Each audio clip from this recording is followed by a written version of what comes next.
Okay, I think everybody's been let into the room. So I'd like to go ahead and welcome you to session 2 of RSPH's new mid-career workshop series, Exploring Entrepreneurship and Public Health. My name is Sarah Manus, and I'm here with Carmen Daniel and Amy Parker Feeblecorn, and we are all members of the Rollins Alumni Board. And this webinar, along with all webinars within our series, will be recorded and available online afterwards. So the Mid-Career Workshop series are virtual workshops designed to equip alumni with actionable steps they can take to jumpstart, transition, or update their current career portfolio. Our hope is that after participating in the series, you'll have an action plan to actualize your career goals in the new year. We invite you to utilize the chat feature to ask the presenter questions throughout the presentation. And we also invite you to share your experiences and insights as it relates to our topic during the conversation and Q&A section at the end of the presentation. Today, we are excited to have Trish Miller, Emory's 2022 Community Impact Award recipient and founder and CEO of Swim Kids. She'll be exploring non-traditional public health transitions and opportunities as she dives into the details of putting vision and passion to work. Welcome, Trish. Thank you. That's awesome. So do I just take it away from here, Sarah? Yes, take it away. Yes, like I do. All right. So a big hello to everyone. Thank you for joining this session. I'm pulling my notes up. And so if you're on this session, I assume that you want information on, hey, how do I do something a little different with my career? I thought I wanted to do this, but I might want to do something a little different. I am the person to talk to you about that because I did the same thing. I did go to Rollins, and I serve on the alumni board as well. But I stumbled into public health. I did not know what public health was. I was following a very strong technology and hospitality, believe it or not, track. And I found myself continuing to do things that a development officer that I worked for at Emory shared with me was public health. And I started to explore it a little bit more and started off in informatics. And at that time, it was a very new discipline. And I just thought that made most sense since I had a technology background. But life led me to very different things. So I want to explore that with you guys. I would love for this to be interactive. So I hope that you will take this opportunity to interrupt me and ask questions, ask me to dig into certain parts, challenge me maybe on my thinking on other parts, and share your experiences and maybe fears that you might have in making this type of career change if you are considering one. So give me 1 second. I'm going to pull my notes back up and then we will get started. Awesome. So what I'll first start with is an introduction of who I am. They gave you some of the bio stuff, but I'm Trish Miller. I am the first of my family to go to college as well as to get graduate degrees. And as well as to open a business. So a lot of this stuff, I did not have anybody as a model. And so I stumbled and created a lot of this stuff myself. And so I would say if we could just talk about some of the lessons that I've learned along the way. Oh, let me back up. Let me tell you about my business. So I founded a nonprofit in 2017 called Swim Kids. Swim Kids only exists to introduce people to the life-saving skill of swimming. That I did not grow up as a swimmer. So, you can even see there kind of how life just shifts and takes you to places. I actually almost drowned as a teenager. And while I was going through my career at Rollins, I always knew that I wanted to open my own business of some sort. I wanted to create and do work that mattered to me. But again, you get these push pulls to fall within certain approved buckets. of career choices, but I knew I wanted to do something that meant something to me. So as I was going through Rollins, I started to reflect on my experience in the water, and noted that I never learned how to swim. And while I was getting my training at Rollins, my degree ended up being not informatics. It ended up being behavioral sciences and health education, because that's where my heart fell. My heart wanted to understand why people did the thing that they did and how to educate them on possibly making different choices. And so I started to reflect on my choice and my upbringing around water, and really saw that my experience wasn't unique. I don't know, who are swimmers on the call here, but if you did not grow up in an environment or culturally, yes, Black swimmer there, if you didn't grow up in an environment where culturally that was supported, it was foreign to you. My mom and my parents, very religious. And so being in a bathing suit was a thing, right? So you definitely aren't going to a beach in the public with your arms out and all this stuff. No. So you just stay away from those kinds of spaces. And so I did not learn how to swim. I grew up near the ocean front. Reflecting on that information during my studies at Emory, helped me to want to do something about it. So it made me see that my experience wasn't unique. And there were many, though some of you have shared that you grew up as lifeguards and swimmers and great things like that. There are many that do not have that experience, and actually share how I grew up. And I wanted to do something about it. I wrote a very small grant, and wanted to test a theory that if we transported children during the school day, that we could create an intervention where they would have a different feeling, them and their families would have a different feeling about water, and they would actually gain those early and life-saving skills so that they could be safe in the water. Once I did that, I didn't teach them, because when I opened Swim Kids, I did not know how to swim. And I was very transparent with that. Told folk, I don't know how to swim. And I was taking lessons with my students. So my 5-year-olds, 7-year-olds, 8-year-olds, I'm taking lessons from my instructors with my students. Once those students finished that very small grant, I got territorial, wanted to keep them, loved the work, became very emotionally connected to the work, and opened the swim school. The swim school is a full-fledged tuition-based swim school where adults and youth can learn how to swim, among other things, certifications in lifeguarding, certifications in swimming instructing, all these other things as well. But it allowed me to learn alongside my students and celebrate my own first lap in 2019. So yes, I do now know how to swim.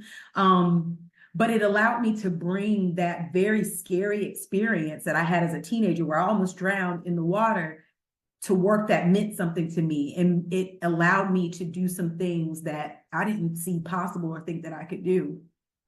So that's the business that I opened. And that's where I really pulled in that public health experience to be able to create something. Who knew? I didn't think that that was possible, right? So I would say one of the lessons I learned in this process was, or is, there is no freaking roadmap. There is no roadmap.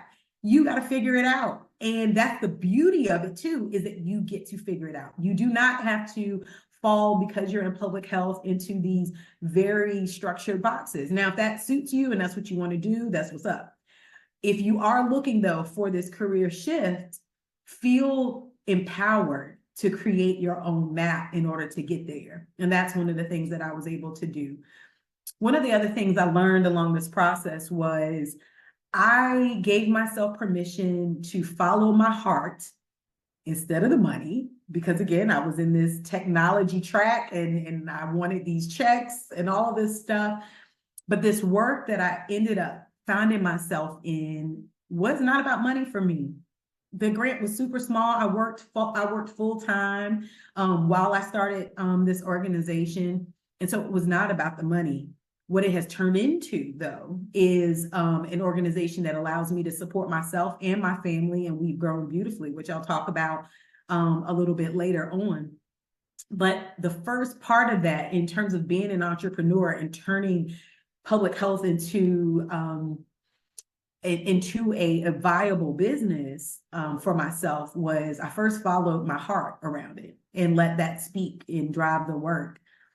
If you are interested in owning your own business, don't be a punk. It is not for the faint of heart.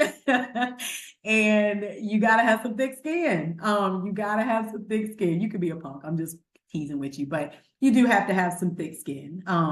It is not an easy road, and it can be lonely. If you've ever dabbled in entrepreneurship, you realize that those are things that, the buck kind of starts and stops with you. As we've grown, we started with, I believe, 3 employees, 2 of which were my children. Okay.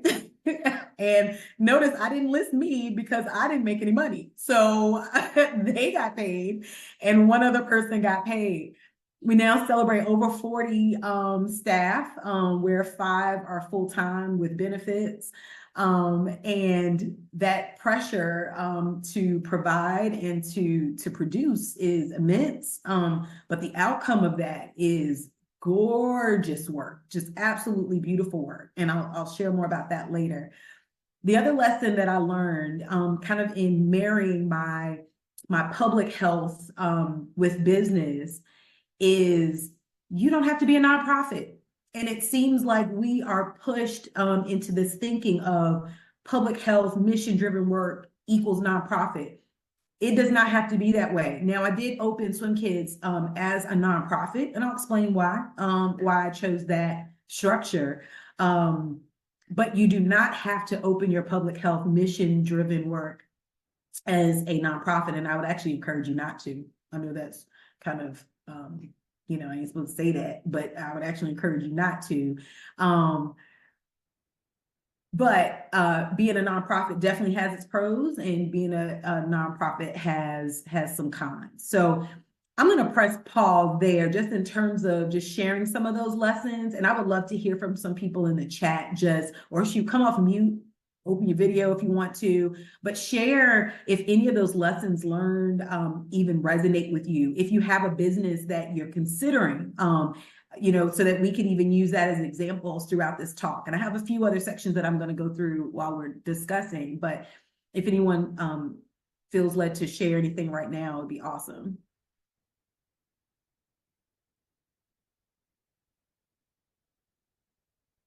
Don't feel forced. All right, cool. Come on when you're ready. So we're gonna move on then to just some wins and accomplishments that I'd like to share with you all along the way, just in transitioning into owning my own business. So I worked for the CDC Foundation right before when I opened Swim Kids, and that was wonderful work as well. I had a great team. I was able to travel overseas and experience some awesome things. I still just had this calling for work that was within my own community and work that I had a more tangible influence around. And so when I left my full-time work with the CDC Foundation in 2019, I did that to open Swim Kids full-time and to work Swim Kids full-time. So I would say that was probably the hardest decision that I've ever had to make, because that was a very stable career. But that was that turning point for me in terms of making that mid-career transition. I followed what that kind of pull was that I kept experiencing, and decided to make that leap. I decided to do it, and my children and I actually went to the CDC Foundation for me to turn in my resignation because it was a family decision, and for us as a family to take this leap and bet on ourselves for this organization and to do things in the community. So that was one of my greatest accomplishments, is to have the courage to do that. Now, here's the not so beautiful part of it. There's a lot of Instagrammable moments that people share, but I did that with no health insurance, no idea how we were going to have health insurance. And at the time, I had two middle school age children. And I drained my 401k. So that was, I'm not independently wealthy. I didn't have anything else to fall back on except the investment that I was willing to make in myself. And that was how we were able to start this organization. That's back to, it's not for the faint of heart. You got to be willing to invest in yourself. I said before, I celebrated my own first lap in 2019. There's a lot of embarrassment and stigma around adults learning how to swim, which is one of the reasons we spend so much time in our work ensuring that adults feel welcome in our space and creating curriculum that helps them to get their goals around swimming. So me celebrating my own first lap in 2019 and overcoming that fear I had of the deep water was huge.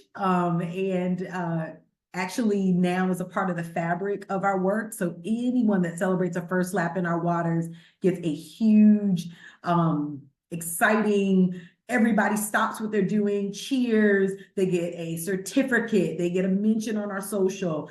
There's cowbells that ring. There's all of this stuff because I recognize firsthand what that feels like, and that is a big goal.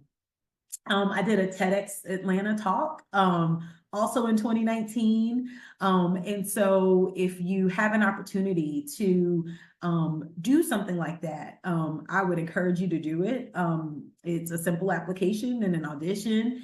That was probably one of the top 10 experiences that I've had in my professional career, where I was able to just share my story. It stretched me in ways that I didn't think. I had to memorize a 7-minute talk and no cue cards, no anything to reference. And it legit was one of the best experiences, and it allowed me to talk about something that meant something to me, which is the work that we do. Another accomplishment that I have to share is I want to walk us through the timing of when I looked into opening my organization full time, and it was 2019, and we know what happened in 2020. So 2020 was COVID, and everything that we know shut down. So I left my very stable work, and all pools were shut down. And at that time, we worked directly with schools, and those were shut down. And so I remember that day after all of our work was shut down, me sitting in my home office at the time and thinking, what the heck did I just do? We have no income. What are we going to do? And I would love to say, and I'm excited to say that we were able to weather COVID, and we were only able to do that really through a donation by one of our supporters. He just saw our work online. He had a pool has a pool in his backyard. And he called me and said, hey, I have this pool. Can you use it? How can you use this to forward your work? In June of 2020, that summer, we were able to get 200 students through the programming in his home pool. So we were able to keep working and stay safe in that type of environment, and still provide drowning prevention services for communities that need it most. So I do really count that as an accomplishment, because that was a test as to whether or not our business could survive something very hard, and that was hard for all. And so the fact that we were able to stick through that feels good to me. I mentioned before the number of staff that we have, and it's been very important to me to build a company that people want to work at and that people want to stay. So not only do they, where you spend your time is very important, right? And so I wanted to create, not necessarily this family organization, right? It's still work, but I wanted it to be somewhere where people felt that they were valued, or feel that they're valued and feel very connected to leading people through their journey and learning how to swim. So providing benefits was one of those things because a part of our mission is to create a diverse pipeline of aquatics professionals. It's difficult to be a professional in a place of where you don't have your basic needs met outside of just a paycheck. So you do need medical, health, all those kind of benefits. So we were able to onboard those last year. So that felt really good. We're going into our 7th year of business. I don't think I really shared that, but we were able to add those as well as a 401k, which is unheard of in our industry. And so those pieces were very important to me to make sure that people found a space where they wanted to grow and be able to support their families on the work that they love and the work that they wanted to do. And I'm not in a, everybody loves getting awards because it is validation, but I don't tend to land there in terms of like that as being the accomplishment. The accomplishment for me is the work, the validation is great. But I do feel very blessed that we have received a lot of acknowledgement and validation for this work. And so we've been able to be celebrated on a lot of different stages just in our approach, our culturally relevant approach to this work in welcoming communities that have the highest rates of drownings to our waters. So let's see. So we're at 12:24, but I do, go ahead, Carmen. No, you're doing excellent. I think we have a question from Clayton, and I had something that I wanted to share that you often do not share about yourself. Oh shoot. Oh shoot. Okay, let's get to Clayton and then Carmen's gonna air out some stuff for me. Okay, excellent. Hey Clayton. Oh, you're on. We can't hear you. At least I can. Maybe your audio is connected differently.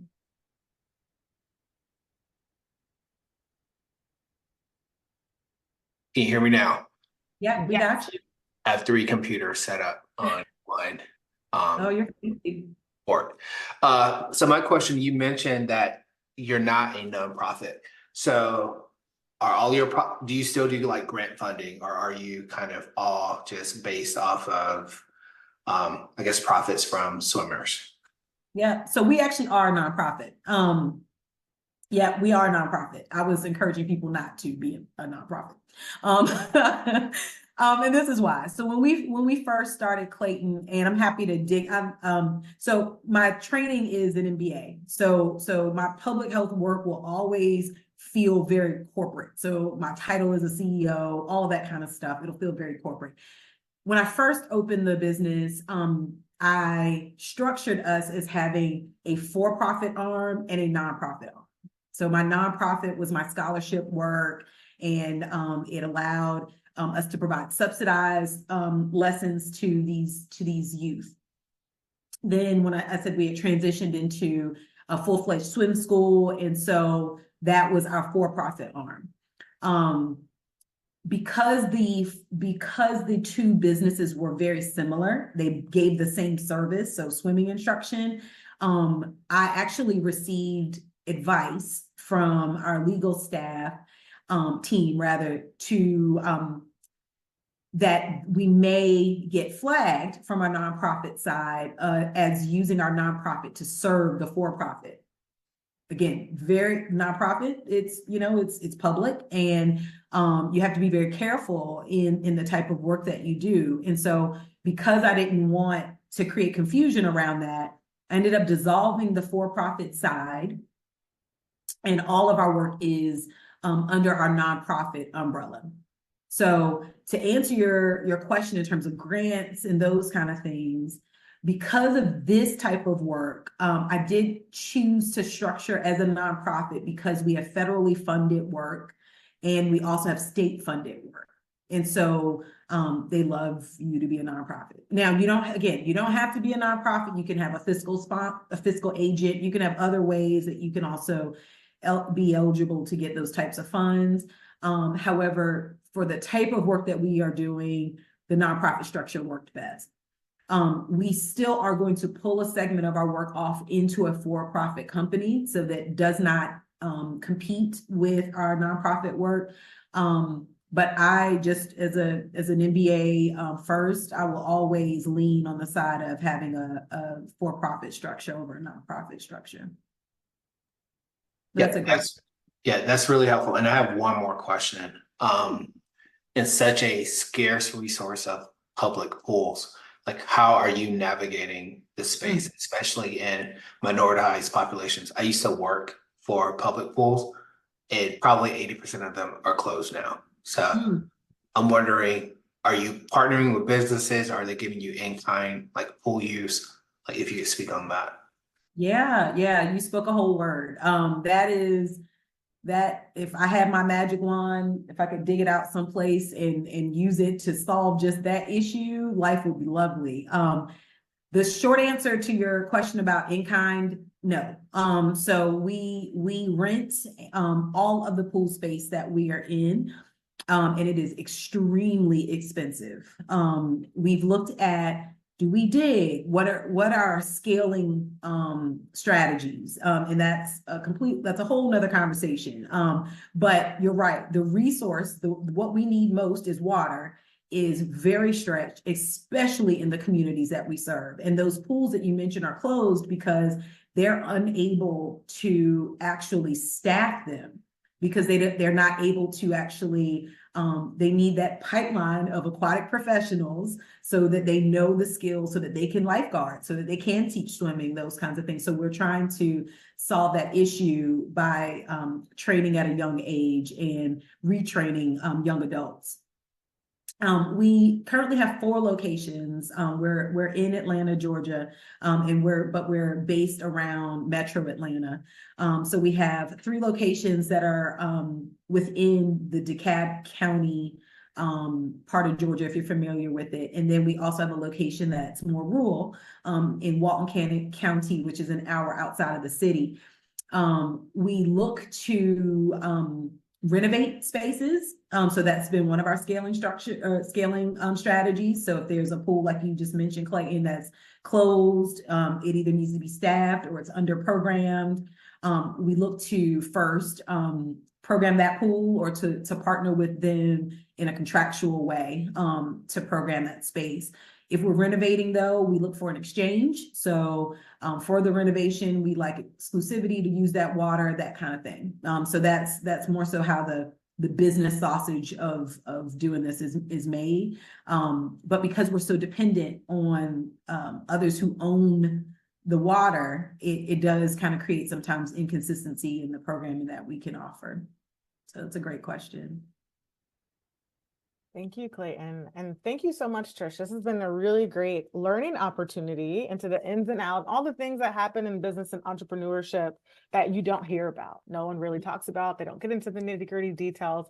And quite often you don't get resources like this at zero cost. So thank you so much for sharing. Jaslyn has a question within the chat, and I'm going to go to that question first because we definitely want to answer those that are within the call, but then I still have something that I want to share with you.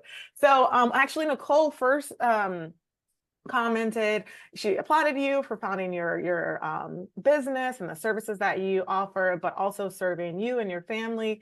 Right now, Nicole is a public health informatics consultant, or she works in consulting and recruiting in public health informatics, but she really has thought about doing some professional coaching and even resume review services. So I just wanted to share with you that is, something that she was thinking about as far as a business.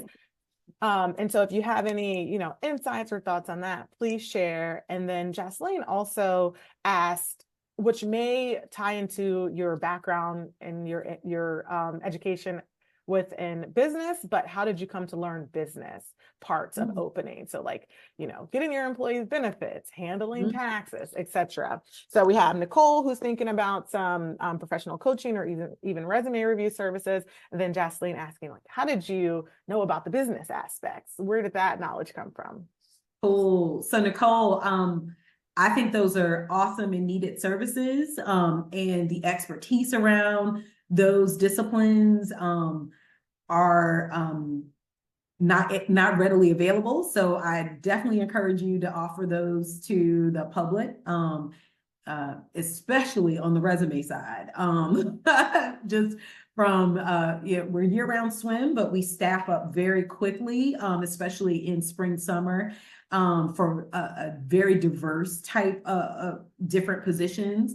And that finesse of resume writing, actually not just talking about, you know, what you've done in your past careers, but actually using that document to show value, why you applying for this position or why this company hiring you would benefit them, is a dying art. I read through resumes so quickly. I mean, I skim them so quickly because I'm looking for that person to show me why. Tell me why.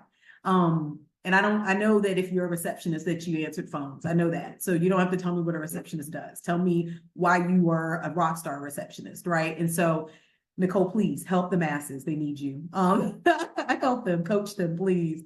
And then the question Jocelyn had about, you know, where did the business piece come from? My training is an MBA, I'll say that, but I'll also say trial and error. So I am not get it all right. And I'm learning still a lot of things along the way. Staff management is challenging. And because there's lots of different motivations and needs and desires. And meeting everyone where they are is challenging. It's fun, but but it's challenging. So, but I was that kid in elementary school that sold candy out of my book bag, right? Or jewelry out of my locker. So let's not talk about where the jewelry came from. We'll just gloss over that. I don't know where my brother found the jewelry, but I sold it. So, but I was that kid that was always an entrepreneur, right? And I loved flipping a widget into money and seeing how people reacted when they got the widget. So the what it was didn't matter for me, but it was later in my career that as I, graduated undergrad and went all of those paths that you feel like you're supposed to do, I found that I needed more. I needed more than money. And it became very hard for me to get out of the bed and to be motivated to go and use all of those degrees that I had on the wall for other people.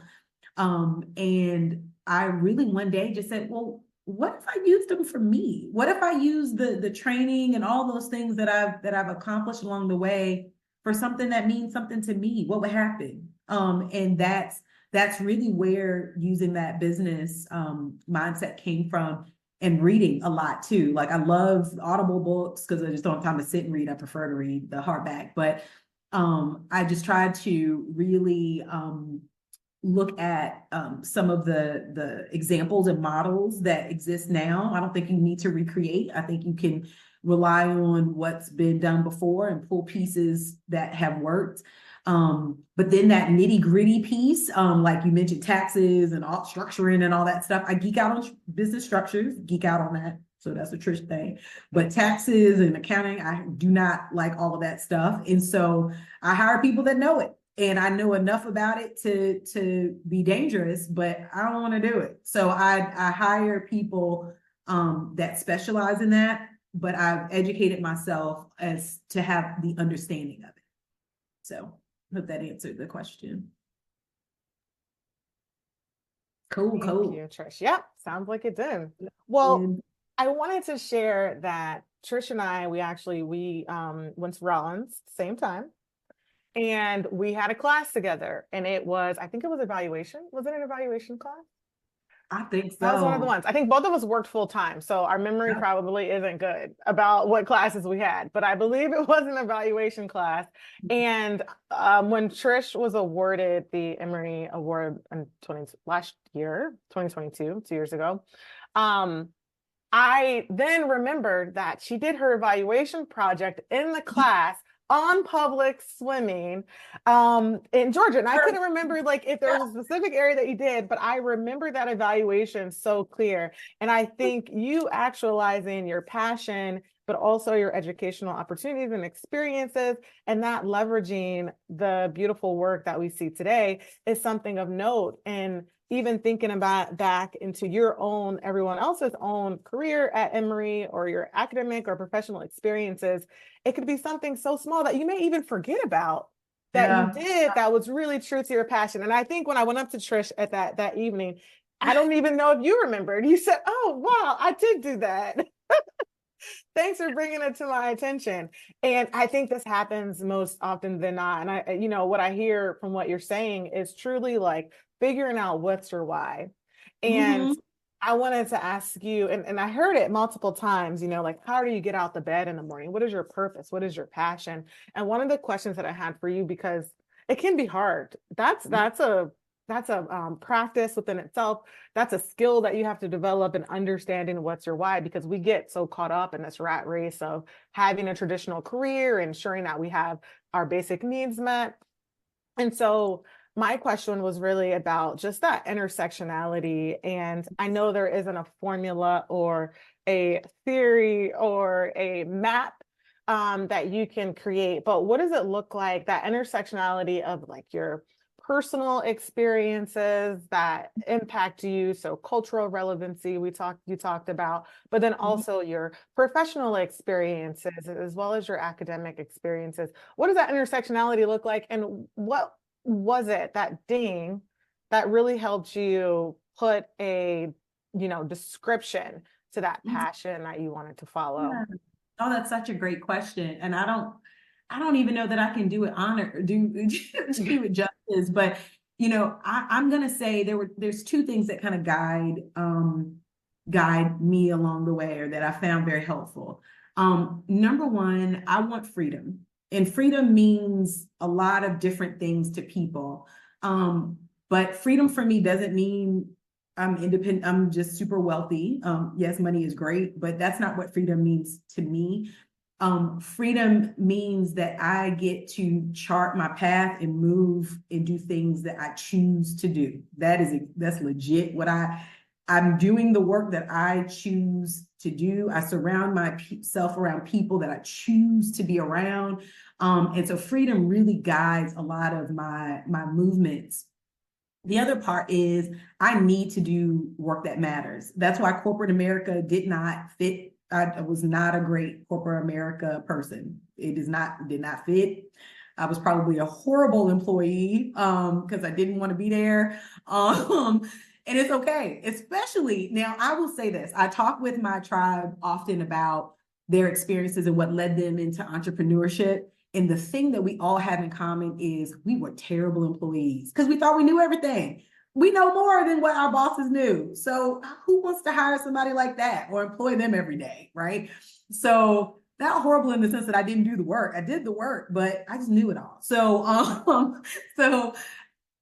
I needed to do work that mattered to me. And that's where bringing in that public health piece really helped me to understand that I can, number one, meet that goal of having the freedom to own my own thing, but also do work that matters. So I hope that answered it, and I hope that helped somebody, who's thinking about it. No, thank you. That's really helpful. You're helping me. Who knows what next year will bring? Hopefully it's helpful to others as well. We'll still monitor the chat, and if you have any questions, please raise your hand. But I have a list of questions that I just from chatting with you. One of the things you talked about was, and you just mentioned it, was a tribe, right? And so as you're thinking about taking on a new journey or transitioning, you oftentimes maybe who would help you through that. So whether it's mentors or peers may not currently exist within your current tribe. How did you go about finding others that were on similar paths or had already gone through the path to help you and mentor you, provide support along that journey? Yeah. What I left out kind of in that journey is while I was working full time, I applied for a fellowship with what's called the Center for Civic Innovation here in Atlanta. And they support social entrepreneurs. That again was a term that I wasn't that familiar with at the time, but it is a lot more prevalent now.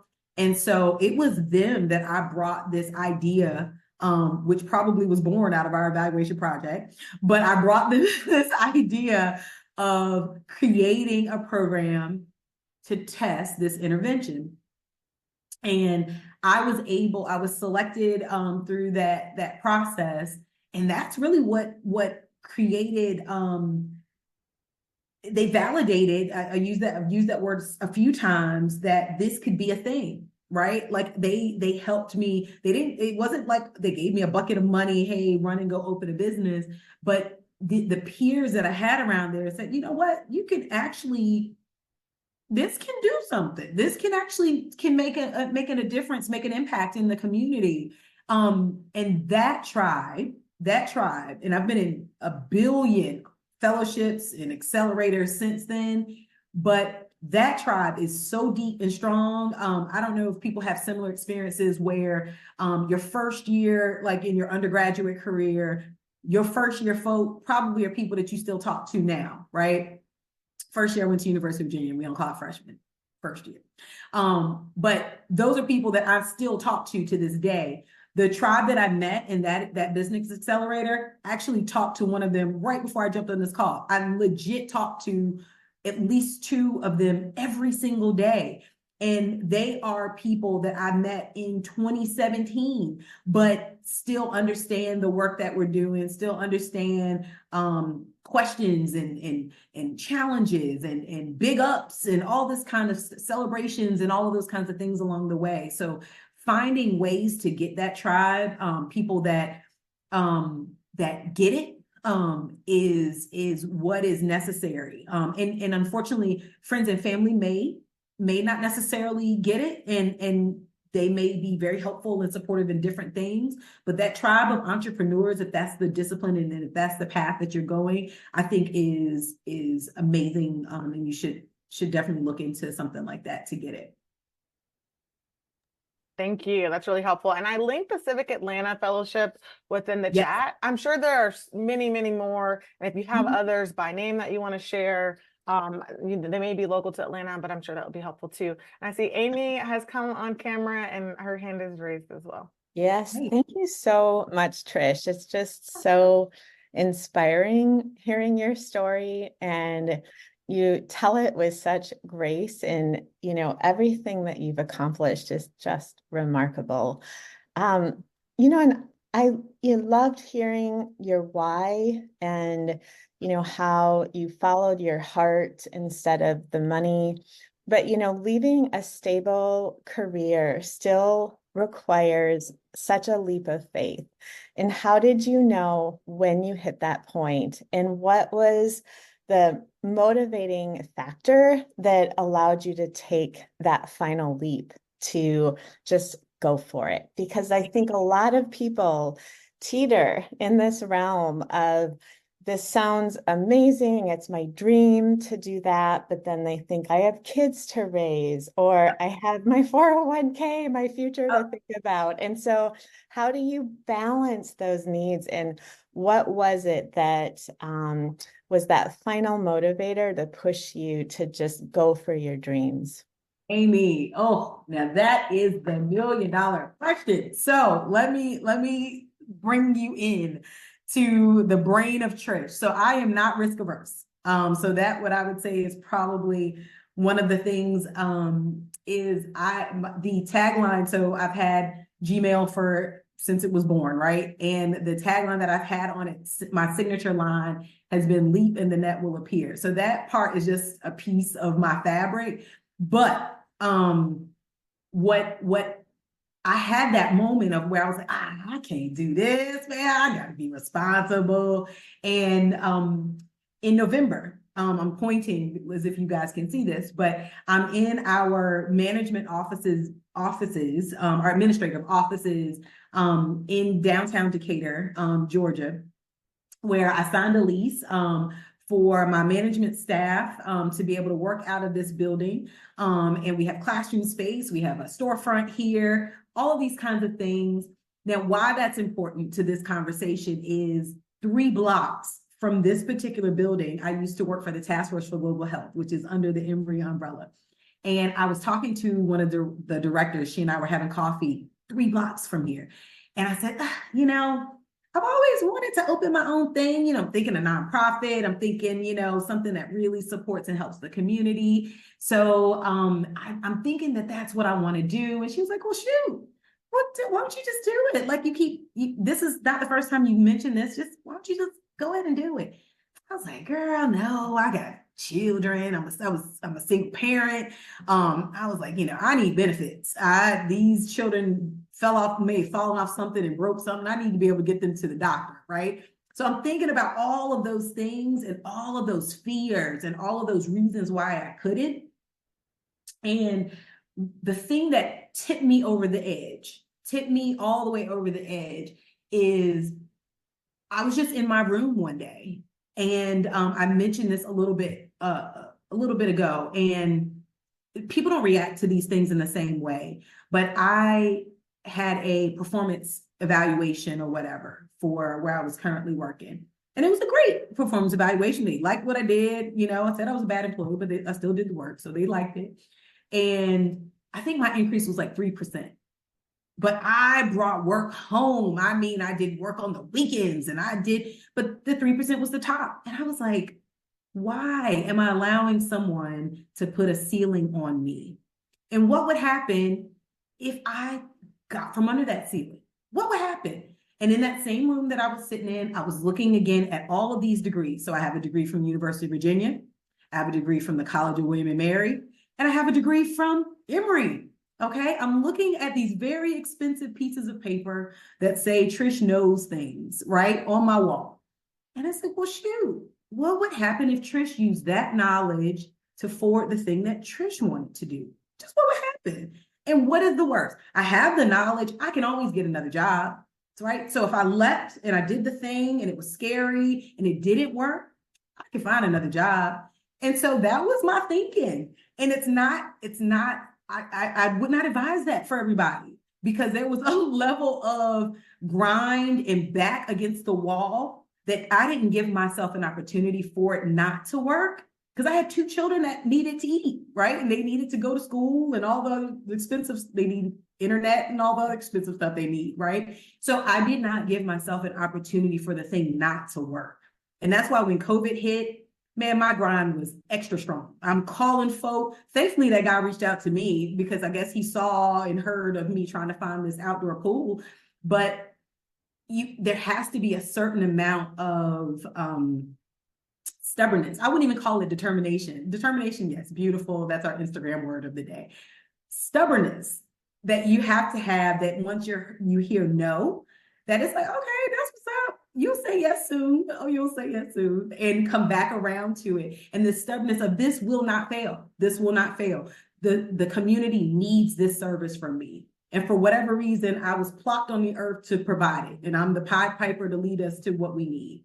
And I had just that attitude around it. So thank you for that question, because I don't share that very often, because it's not a very sexy, like, I was spoken to and I knew that it was my path. No, I didn't have any of that. I like I said, I drained my 401k, which was do not do that, people. If you don't feel that you got that grit and grind to make this happen, don't do that. You could be broke.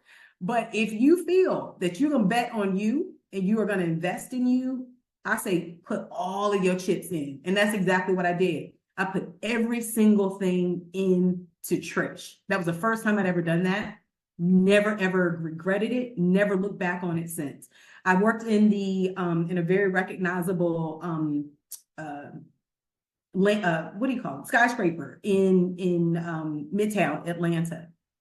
And man, when I would go into that building, it just felt like I was going through a gray haze, right? It was just, every time I went in, I just didn't want to be there. And now I drive past that building I have a billboard that is next to that building, right? And so it's this beautiful full circle of chart your path, chart it and see what'll happen.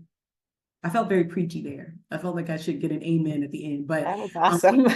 I think hopefully that resonated with somebody on the call, because that was my story around it. Thanks. That's really powerful. Appreciate you sharing. Thank you. No, most definitely, Trish. I think it sounds like, you put the energy and the level of energy that you put into someone else's passion almost, right? When you're working in an organization or for another organization, and you put that level, the energy, the dedication that you had, the work and overtime, and you put that time into your work and your passion. And to that point, and that was a great question, Amy, because I have the same thing too. Like, how do you transition with all these responsibilities? It can be so challenging. I don't recall, was there a period of overlap where you were still working and still developing this? And what did I know we have about 8 minutes left, but sometimes I think there's the notion or idea that it is a delineated line, right? And Yeah. it's like you're working full time and then you go and transition into this Yeah. new business. But I'm assuming that there's some overlap, and as you prepare and plan to make that transition, can you talk a little bit about that component and Yeah. what that looked like for you? Because I imagine it's long nights and little sleep, but I may be making that part up. You didn't make any of it up. You were spot on. There was a 2-year overlap Okay. between me leaving my full-time work and me opening the organization. And during that time, I needed that grace to build my confidence up. Like that's legit what it was, just to build my confidence up and to figure out, can I really do this on my own? What does that really look like? It's very vulnerable. It's a very scary and vulnerable place to be in. And that's where that tribe is key, because my family didn't understand it. My parents, for example, were like, you're gonna do what? You're gonna leave what? Okay. and so, but by the time I told them, my armor was a little stronger, right? So if I told them earlier on, that might have planted a seed where I would have doubted that decision and be like, maybe I shouldn't. Yes, there was definitely an overlap. It did allow me to build my confidence and to really chart out how I wanted this thing to go. Now, I cannot say that I charted out as soon as we press go, it's going to do this, and then it's going to, nope. I am definitely a leap and the net will appear type of person. So, I built it, a framework that I thought that in how we look today is kind of different than how we started, right? Like, so, and we've had beautiful iterations of this work that's allowed us to refine it and to make sure that we are now able to evaluate the success of this work. So I would say, any type of overlap that people feel like they need, don't feel like you got to go to, please do not go and quit your job tomorrow and say, Trish Miller told me to quit my job and to follow my dreams. I will deny that. We will strike that from this recording, because that is not what I'm saying to do. I am saying, though, if you are ready and you are the only one that can decide that you are ready to take that leap, I'm going to say, go and do the thing. I'm going to say, you bet on you and you make it happen, right? You follow that dream and you make it happen, and you create those relationships that are needed to help you along the way. Thank you, Trish. That was great. That was great closing. But I do want to give some space before we close. I mean, that was a great roundabout. But really provide some space for you to share any final thoughts. If you have, if you have any, maybe action items for folks to take with them over the course of this next month as they think about their journey in public health, in particular entrepreneurship and public health. I do. Public health is beautiful. It's, as you know, it's about prevention, and what then is your space within that. So I have 3 action items that I'd like to challenge you to think about along your journey. What does your magic wand dream look like? I often talk about digging out this magic wand, and all of these great things appear. If you had it, what does that look like? Write that down, and create one super small action step for this year towards it. Because your action item could be this lofty thing. By the time I'm 80, I am sitting on my rocking chair. I'm sitting in a rocking chair on my porch. Like, that could be your magic wand.